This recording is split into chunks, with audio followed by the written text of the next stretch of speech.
Topic आज हमारा हो जाता है मैथमेटिकल इकोनॉमिक्स के अंतर्गत डिमांड एंड सप्लाई फंक्शंस। ठीक है, and what will be the impact of subsidy, यानी जो सहायता होती है उसका इम्पैक्ट क्या पड़ता है। तो देखो, हमने बताया था कि जब सामान्यता इक्विलिब्रियम हम कैलकुलेट करते हैं तो डिमांड और सप्लाई को इक्वल कर देते हैं, यानी डिमांड जो होती है वो कंज्यूमर की होती है। ठीक है, डिमांड कंज्यूमर की होती है एंड सप्लाई जो होती है वो प्रोड्यूसर की होती है।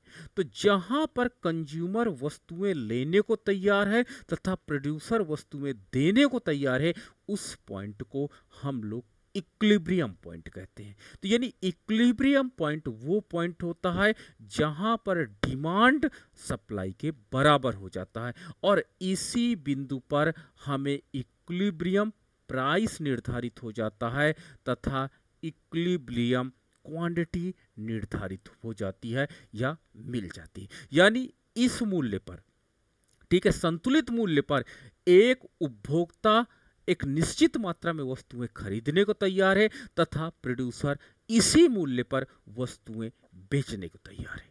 तो ये होता है हमारे इक्विलिब्रियम का कॉन्सेप्ट, आपने देखा होगा।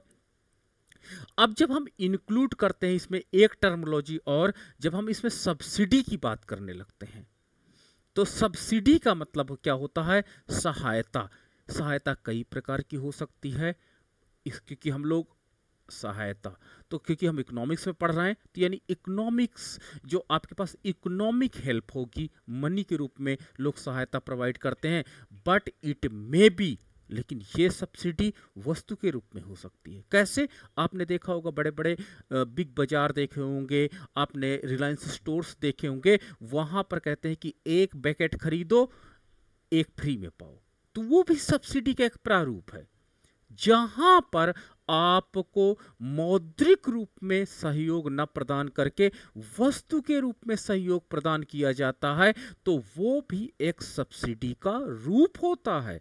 मॉल में ये कॉन्सेप्ट अधिकतर आजकल चल रहा, मैंने देखा बहुत ज्यादा फैशन में है कि 2 टी शर्ट, मात्र एक टी शर्ट को पेमेंट करो, एक टी शर्ट को फ्री में पाओ। और उसमें इकोनॉमिक सब्सिडी भी मैंने देखा कि अगर आप 2 टी शर्ट खरीदते हो तो उसमें 29 रुपए का डिस्काउंट कूपन पाइए। ठीक है, तो आप देखिएगा वहां पर दोनों प्रकार की सब्सिडी एक साथ आपको दिखाई पड़ती है। एक कमोडिटी के रूप में सब्सिडी आपको वहां पे दिखाई पड़ जाती है, और दूसरी सब्सिडी जो आपको वहां दिखाई पड़ जाती है वो इकोनॉमिक सब्सिडी दिखाई पड़ती है। तो this is the very good example for the subsidy, कि जो कमोडिटी के रूप में सब्सिडी होती है एंड एक मनी के रूप में जो सब्सिडी होती है, दोनों को आप बिग बाजार में या बड़े मेगा स्टोर में देख सकते हो। अब सब्सिडी से क्या होता है? कंज्यूमर को लगता है कि हमने पेमेंट एक कमोडिटी का किया। आपको क्या लगता है कि हमने पेमेंट एक कमोडिटी का किया है और दूसरी कमोडिटी हमको फ्री में मिल रही है? या ऐसा लगता है कि हम 2 कमोडिटी खरीदते हैं तो एक कमोडिटी तो उसी प्राइस में मिल जाती है, बट दूसरी कमोडिटी को हमको उतना ही पेमेंट नहीं करना पड़ता, बल्कि उससे कम पेमेंट करना पड़ता है। और बिग बाजार को या मेगा स्टोर को क्या फायदा होता है? उसकी कमोडिटी की सेल्स बढ़ जाती है। कंज्यूमर को एक साइकोलॉजिकल इल्यूजन जनरेट होता है वहां पर कि वस्तुएं सामान्य बाजार से सस्ती उपलब्ध हो रही हैं। ठीक है, इसलिए क्या करता है? मेगा स्टोर पर एक कंज्यूमर ढेर सारा सामान खरीद लेता है। ठीक है, तो एक इल्यूजन जनरेट होता है उसके ब्रेन में कि वस्तुएं बहुत ज्यादा सस्ती हैं और उसका कंज्यूमर सरप्लस बढ़ रहा है, तो वो कहीं ना कहीं इस प्रकार से सब्सिडी से लगता है कि उसको हेल्प हो रही है। लेकिन इस प्रकार के जो मेगा स्टोर्स होते हैं, यहां पर केवल इल्यूजन का खेल है, और इसको मैं बोलता हूं फाइनेंशियल इल्यूजन। ठीक है, फाइनेंशियल इल्यूजन। अगर मैं रियल कॉन्सेप्ट की मैं बात करता हूं मेगा स्टोर्स की, तो यहां पर सब्सिडी का गेम इनडायरेक्ट है या ना के बराबर है। इनडायरेक्ट या ना के बराबर। सब्सिडी का रियल गेम्स जो आपको देखने को मिलता है, जो गवर्नमेंट द्वारा प्रोवाइड किया जाता है, कि सपोज दैट ठीक है, आप क्या करते हो, कोई कमोडिटी खरीदते हो और आपके अकाउंट में उसका बेनिफिट आपके पास रिटर्न के रूप में आ जाता है। तो जब रिटर्न के रूप में आपके पास कुछ चीजें आ जाती हैं तो वो वास्तव में रियल सब्सिडी हमारे पास होती है। अब देखो, जब भी सब्सिडी की हम बात करते हैं तो सब्सिडी के परिणाम स्वरूप वस्तु का जो मूल्य होता है वो पहले से कम हो जाता है। ठीक है, वस्तु का मूल्य पहले से कम हो जाता है और उसकी मात्रा पहले से ज्यादा प्रयोग की जाती है। तो जब वस्तु का मूल्य कम होता है, मात्रा ज्यादा प्रयोग की जाती है, तो सोसाइटी में उपभोक्तावाद का जन्म होता है और जिससे लोगों की यूटिलिटी इंप्रूव हो जाती है और लोग ज्यादा कंज्यूम करना प्रारंभ कर देते हैं। तो ये कॉन्सेप्ट था आपका सब्सिडी का। ठीक है, तो सब्सिडी से वस्तुओं का मूल्य कम होता है तथा जब वस्तुओं का मूल्य कम होगा तो उसके परिणाम स्वरूप वस्तुओं तथा सेवाओं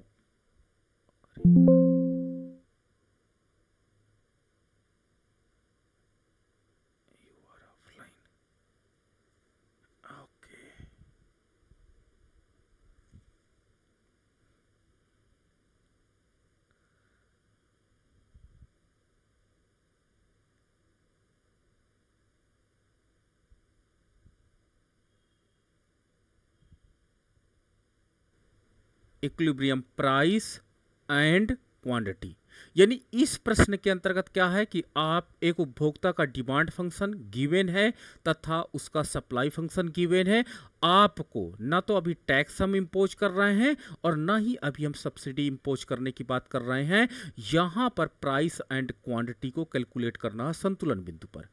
अगर सरकार 2 रुपए प्रति इकाई, ठीक है, पर यूनिट 2 रुपए प्रति इकाई सब्सिडी प्रोवाइड कर देती है, सपोज दैट, तो जब 2 रुपए प्रति इकाई सब्सिडी प्रोवाइड कर देती है तो बताइए कि नया प्राइस क्या होगा, क्योंकि सब्सिडी का कॉन्सेप्ट ये कहता है कि प्राइस पहले से कम हो जाना चाहिए एंड क्वांटिटी पहले से बढ़ना जाना चाहिए। तो वो प्राइस आपको बताना होगा कि न्यू प्राइस क्या होगा तथा न्यू क्वांटिटी क्या होगी, तथा सब्सिडी का जो सब्सिडी है कितना बेनिफिट कंज्यूमर उठा रहा ये आप बताइए तथा कितना बेनिफिट प्रोड्यूसर उठा रहा ये बताइए।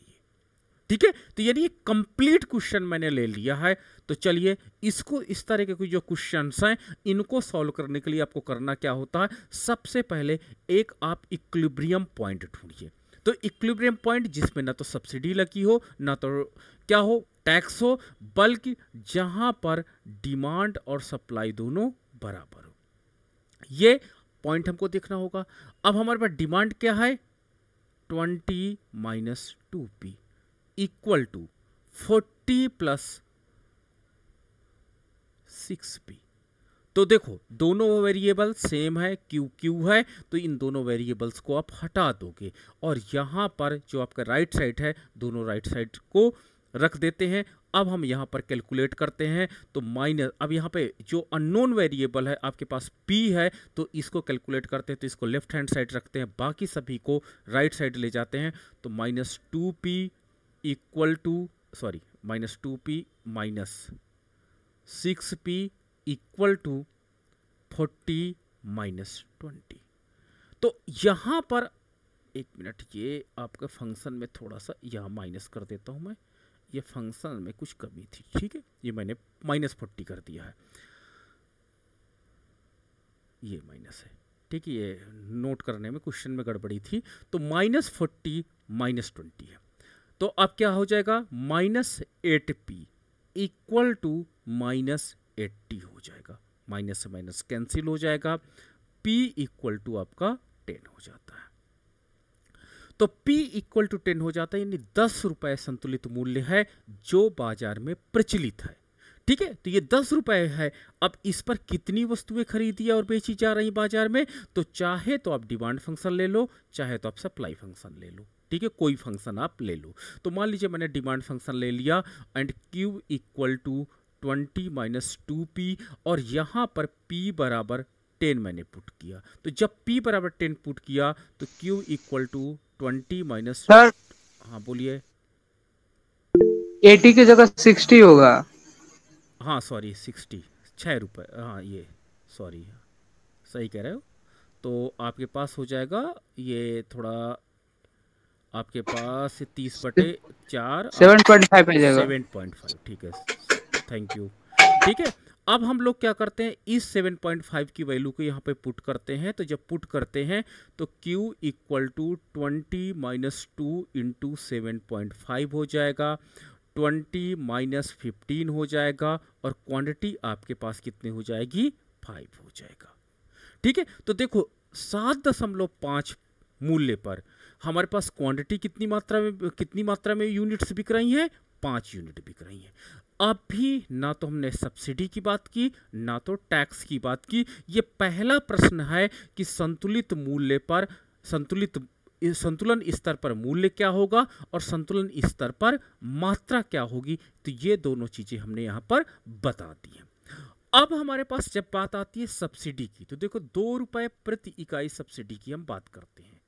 ठीक है, तो जब भी सब्सिडी की बात आएगी, सब्सिडी लगने से पहले हमको सप्लाई फंक्शन को क्या करना पड़ेगा, रीअरेंज करना पड़ेगा या रीसेट करना पड़ेगा। तो हम सप्लाई फंक्शन को एज इट इज वहां से उठा लेते हैं और हम supply function Q equal to -40 plus 6P को एज इट इज ले लेते हैं। अब हमारे पास जितनी सब्सिडी है सब्सिडी मान लीजिए हमारे पास 2 रुपए प्रति इकाई सब्सिडी है, तो अब देखो टैक्स में आपने क्या किया था, माइनस किया था। ठीक है, पर यूनिट की बात कर रहे हैं तो Q equal to -40 plus subsidy amount जो होगा वो P के साथ छोटा ब्रैकेट लगाइएगा, P के साथ उसको प्लस कर दीजिएगा, और 2 रुपए पर यूनिट है तो 2 रुपए पर यूनिट को 2 लिख दीजिएगा। ये इंपॉर्टेंट, यहां पर सबसे ज्यादा बच्चे गड़बड़ी करते हैं और यहीं से क्वेश्चन सारा हमारा गड़बड़ हो जाता है। ठीक है, जो आपके पास सब्सिडी अमाउंट है पर यूनिट की, उसको P के साथ क्या करना है, आपको ऐड कर देना है। अब चलिए इसको हम क्या करते हैं, सिंप्लीफाई कर लेते हैं इस फलन को। Q इक्वल टू -40 आपके पास हो जाएगा प्लस 6P, आपके पास हो जाएगा प्लस 12 हो जाएगा।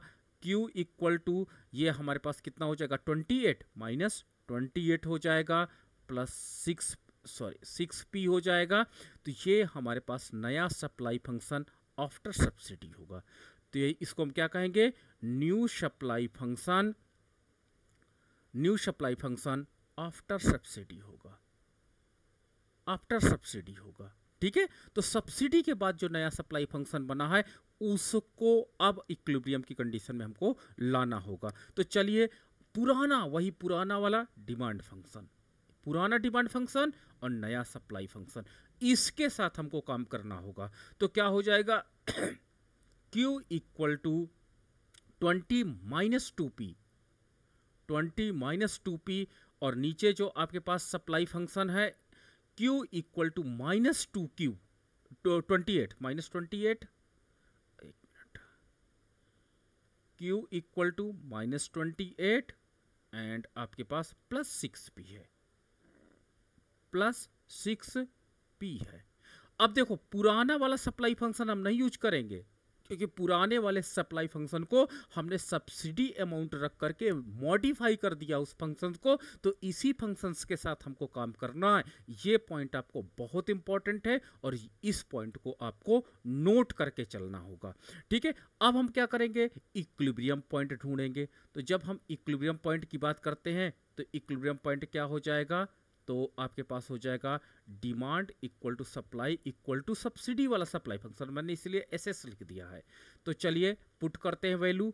तो 20 - 2P equal to -28 plus 6P। ठीक है, ये हमने वैल्यूज को पुट कर दिया है। अब हमारे पास जो अननोन वेरिएबल्स हैं उनको हम बाएं साइड कर लेते हैं, बाकी सबको राइट साइड ले जाते हैं। तो -2P -6P इक्वल टू -28 -20, तो -8P इक्वल टू आपके पास कितना हो जाएगा, 48 -48 हो जाएगा, माइनस से माइनस कैंसिल हो जाएगा, और P इक्वल टू कितना हो जाएगा, 8 × 48, आपके पास 6 हो जाएगा। तो ये देखिए संतुलित प्राइस है। अब इस P का मान हम चाहे तो डिमांड फंक्शन में रख दें, चाहे तो सप्लाई फंक्शन में रख दें। इन दोनों फलन में जब हम इनका मान रखेंगे तो मान रखने के परिणाम स्वरूप हमें क्या मिल जाएगा, हमें इक्विलिब्रियम प्राइस आफ्टर सब्सिडी मिल जाएगा। तो हमने क्या किया, चलिए P का मान डिमांड फंक्शन में ही रख लेते हैं। तो Q equal to 20 minus 2P, और आपके पास हो जाएगा 20 माइनस 2P इंटू 6, तो आपके पास हो जाएगा 8। तो Q इक्वल टू 8 हो जाता है। ठीक है, तो ये संतुलित मूल्य है, ये आपके पास संतुलित मात्रा है जो Q इक्वल टू 8 है। अब प्रश्न बनता है कि सब्सिडी के बाद क्या प्राइस में कमी आई या नहीं आई, यदि प्राइस में चेंजेस हुए तो कितने हुए। तो चलिए पहला वाला जो हम प्राइस लेवल है उसको नोट डाउन कर लेते हैं। तो 7.5 रुपए था और क्वांटिटी 5 थी, तो इसको मैंने नोट कर लिया पहला वाला प्राइस लेवल। तो इसको हम अलग कलर से दिखाते हैं तो ज़्यादा ठीक रहेगा। तो P इक्वल टू आपका इनिशियल प्राइस था 7.5 एंड क्वांटिटी थी 5। जो आपके पास नया प्राइस है आफ्टर सब्सिडी,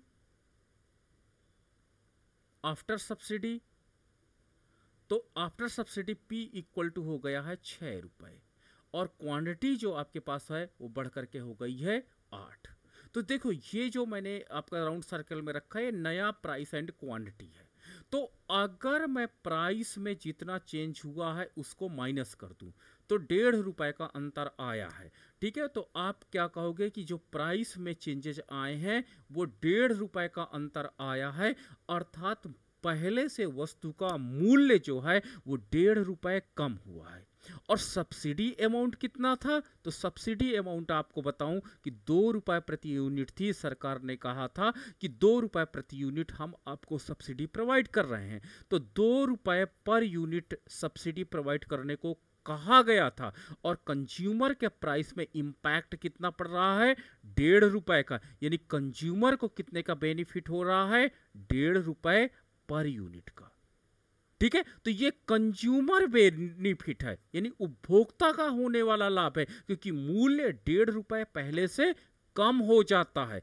और वहीं पर 50 पैसे प्रोड्यूसर ने अपने पास रख लिया है। तो इस सब्सिडी के कारण, क्योंकि 2 रुपए की सब्सिडी है तो 50 पैसे कहाँ गया, तो 50 पैसे देखिए प्राइस में नहीं दिखाई पड़ रहा, तो यानी ये जो 50 पैसे है इसको प्रोड्यूसर ने अपने पास रख लिया है। तो this is the benefit of producer, यानी प्रोड्यूसर को होने वाले बेनिफिट को हम यहाँ पर इसको देख सकते हैं कि प्रोड्यूसर 50 पैसे कमाता है इस सब्सिडी से, और कंज्यूमर को जो बेनिफिट होता है वो 1.5 रुपए होता है। तो आपका प्रश्न होता है कि क्या सर ये अमाउंट चेंज होता रहता है? यस, ये अमाउंट चेंज होता रहता है। कभी कभी 1 रुपए बेनिफिट कंज्यूमर को और 1 रुपए जो बेनिफिट है वो प्रोड्यूसर को मिलने लगता है। कैसे?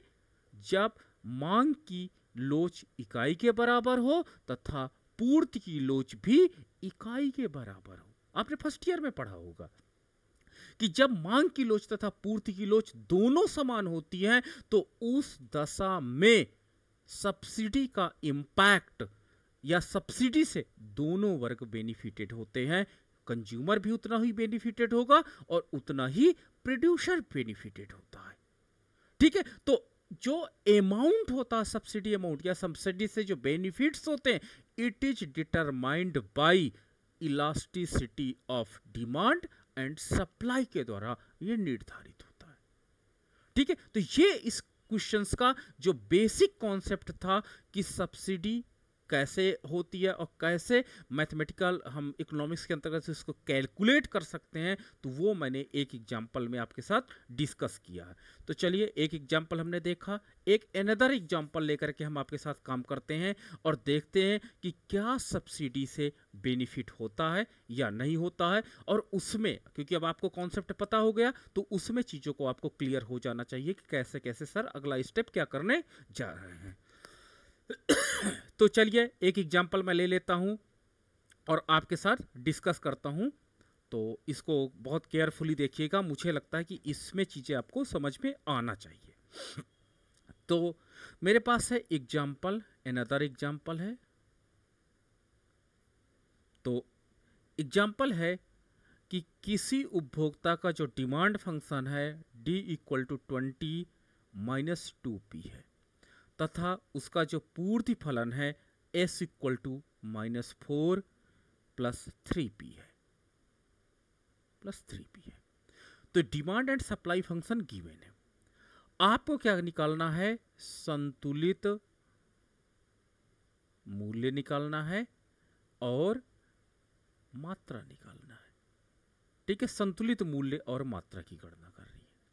दूसरा पॉइंट क्या करना है, यदि सरकार सब्सिडी, ठीक है, सब्सिडी 1 रुपए प्रति इकाई लगा देती है, 1 रुपए पर यूनिट दे देती है। ठीक है, 10 रुपए का कोई बल्ब बिक रहा है, मान लो कह रहा है कि नहीं 9 रुपए का बेचना या 1 रुपए की सब्सिडी दे देना, तो क्या 9 रुपए का बिकेगा या नहीं बिकेगा? ये क्वेश्चनेबल है कि 1 रुपए की सब्सिडी जितना अनाउंस होता है जरूरी नहीं कि उतना कंज्यूमर को मिल जाए।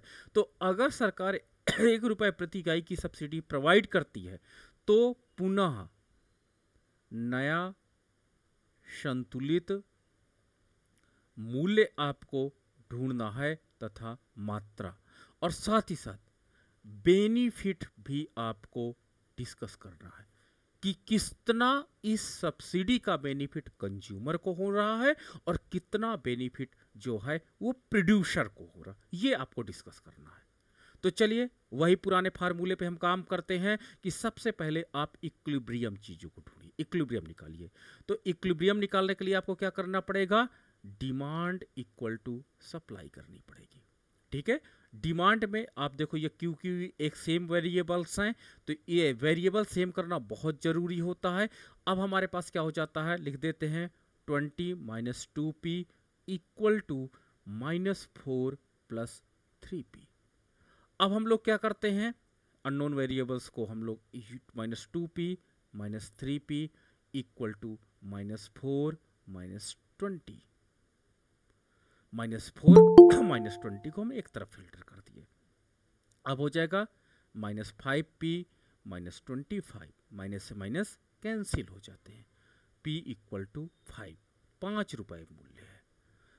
मात्रा कितनी होगी, P का मान चाहे तो आप डिमांड फंक्शन में रख दीजिए, चाहे P का मान सप्लाई फंक्शन में रख दीजिए। तो हमारे पास जब हम डिमांड में रखते हैं, बोलिए 24 होगा। अच्छा हाँ सॉरी 24 क्या हो जा रहा है जी, थोड़ा सा अब 4.8 आएगा डिवाइड करने को। कितना आया इसको बताइए, 4.8। हाँ थोड़ा सा, थैंक यू जी डियर। ठीक है, तो ये आप इसको मान रखते हैं यहाँ पर, तो कितना हो जाएगा, क्वांटिटी आपकी आ जाएगी, बोलिएगा 20, ये आपका हो जाएगा 48 2 जा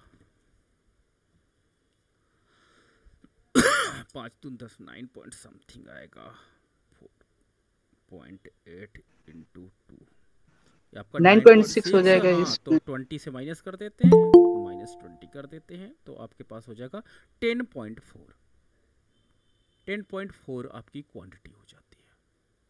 ठीक है, अब हम क्या करते हैं, ये आपका देखिए संतुलित मूल्य है 4 रुपए 80 पैसे तथा मात्रा जो आपके पास है वो 10.4 इकाइयां हैं। ठीक है, अब हम लोग क्या करते हैं, जब हम सब्सिडी की बात करते हैं तो सब्सिडी की जब बात करते हैं तो फंक्शन को हमको क्या करना पड़ेगा, सही करना पड़ेगा। तो फंक्शन को सही करने के लिए हमको क्या करना पड़ेगा, इसको हम एज इट इज ले लेते हैं, मान लीजिए हम Q के रूप में ले लेते हैं, Q इक्वल टू -4 प्लस 3 और P और ब्रैकेट में P माइनस 1 रुपए। सब्सिडी देखो हमने 1 रुपए मानी है। ठीक है, अब हमारे पास क्या हो जाता, -4 प्लस 3P माइनस 3, तो आपके पास हो जाएगा Q इक्वल टू -4 सॉरी -7 हम कर देते हैं यहीं पे, -7 प्लस 3P। तो ये आपके पास बन जाता है नया सप्लाई फंक्शन। देखो न्यू सप्लाई फंक्शन बन गया। अब हम क्या करते हैं, इक्विलिब्रियम कैलकुलेट कर देते हैं। तो इक्विलिब्रियम जब निकालते हैं तो कैसे निकालेंगे, पुराना डिमांड फंक्शन जो आपका रहेगा और नया सप्लाई फंक्शन जो सब्सिडी के बाद बना उसका इक्विलिब्रियम निकाल लेते हैं। तो क्या हो जाएगा, 20 minus 2P equal to -7 plus 3p कर देते हैं। अब हम क्या करते हैं, एक तरफ ले चलते हैं वेरिएबल को, 2p माइनस 3p, सर बोलिएगा p+1 होगा ना, p प्लस, होगा ना सब्सिडी के अच्छा लिए। हाँ हाँ सॉरी, ये 1 हो जाएगा। ठीक है, तो कितना हो जाएगा आपका, टैक्स वाला मुझे याद आ गया था, तो ये आपके पास q इक्वल टू कितना हो जाएगा आपका 3 4 माइनस 1 प्लस 3p। ठीक है, यही आएगा ना, ये आपका नया फंक्शन बनेगा। थोड़ा सा चलो, आप लोग कम से कम केयरफुली देख रहे हो चीज़ों को। अब हम लोग क्या करते हैं, इक्विलिब्रियम नया रखते हैं, तो आपके पास हो जाएगा 20 minus 2p equal to minus 1 plus 3p। अब हम क्या करेंगे, minus 2p minus 3p equal to minus 1 minus 20 minus 5p equal to minus 21, minus से माइनस कैंसिल हो जाता है, p इक्वल टू 21/5। तो कितना हो जाएगा, 5 चौको 20 और 5 दूनी 10, 4 रुपये 20 पैसे प्राइस हो गया। ठीक है, अब इस क्वांटिटी को मैं रख देता हूँ, चाहे तो डिमांड फंक्शन में आप रख दो, चाहे तो आप सप्लाई फंक्शन में, जो नई सप्लाई फंक्शन बना है इस पे रख दो। चलो यहीं पे रख देते हैं, तो q equal to minus 1 plus 3 into 4.20। तो जब हम यहाँ पर रखते हैं तो हमारे पास क्या हो जाता है कि आपका है 4.20 मल्टीप्लाई बाई 3 हो जाता है, तो आपके पास हो जाता 12, और 12 में से 1 माइनस हो जाएगा तो 11.6 आ जाता है। तो ये आपके पास क्वांटिटी हो जाती है। ठीक है, अब चेंजेज देखिए क्या हुआ, बहुत केयरफुली यहाँ पर देखना होता है चेंजेज, और उस चेंजेज को आप देखिएगा क्या चेंजेज हुए हैं। पहला जो प्राइस था वो था आपका 4.80 रुपये, यहाँ पे आप देख सकते हो।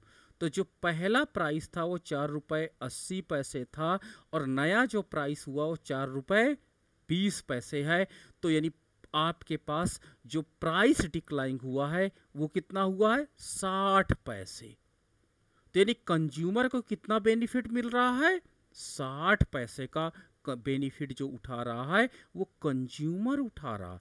लेकिन सरकार ने कितना कहा था सब्सिडी देने को, 1 रुपये सब्सिडी देने की बात कही थी सरकार ने, तो लेकिन बेनिफिट कितना कंज्यूमर को हो रहा है, मात्र 60 पैसे का हो रहा। यानी 60 पैसे का बेनिफिट कंज्यूमर उठा रहा है, और 40 पैसे का बेनिफिट कौन उठा रहा है, प्रोड्यूसर उठा रहा है, उत्पादक उठा रहा है। तो इस प्रकार से जो इसका बेनिफिट है वो बेनिफिट क्या करते हैं हम लोग, क्लासिफाइड कर देते हैं, डिवाइड कर देते हैं, तो आपको चीजें और क्लियरली समझ में आ जाती हैं। ठीक है, तो मुझे लगता है कि अब आप सब्सिडी के क्वेश्चंस को, कभी भी कोई क्वेश्चंस आएगा आप बहुत आसानी से सॉल्व कर सकते हो। अब किसी का कोई क्वेश्चन इसके रिगार्डिंग हो तो बताइए, नहीं तो मैं आज एक होमवर्क भी आपको दूंगा ताकि ग्रुप में देख सकूं कि आपको चीज़ें समझ में आ रही हैं या चीज़ें समझ में नहीं आ रही हैं। तो कोई प्रश्न हो तो ज़रूर पूछिएगा।